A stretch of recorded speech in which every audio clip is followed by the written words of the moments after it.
start of 2016 has witnessed a sharp escalation in the militarization of the South China Sea. The cause of the escalation is multifaceted and comes from both regional and international quarters. The militarization has been initiated and exacerbated by both China and the United States, both bearing responsibility for the current level of tension in the region.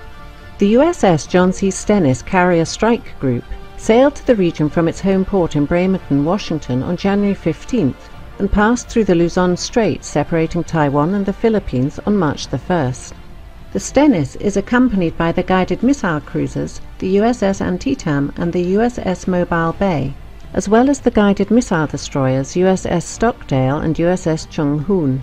The Antietam is based at Yokosuka, Japan, and was ordered off its normal patrol to join the Carrier Strike Group. The 7th Fleet flagship, the USS Blue Ridge, is also in the area, having docked in Manila on March the 4th.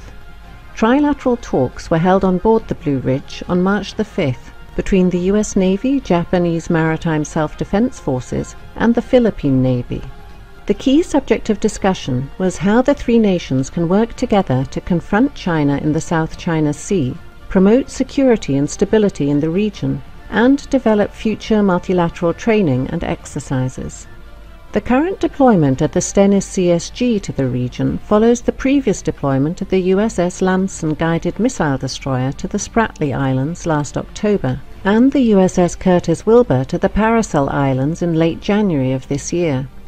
The US has also increased surveillance flights over the areas by P-8 Poseidon patrol aircraft, as well as in one case B-52 strategic bombers.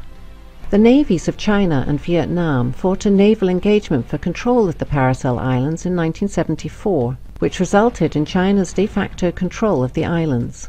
China has established a military presence on Woody Island since that time, and has engaged in an extensive expansion of the base in recent years. Woody Island now has an extensive military airbase with a number of newly built hangars and munition storage buildings.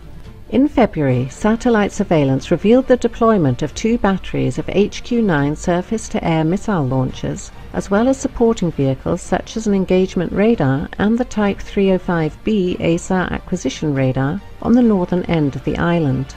Last November, China announced the deployment of J-11 fighters to Woody Island.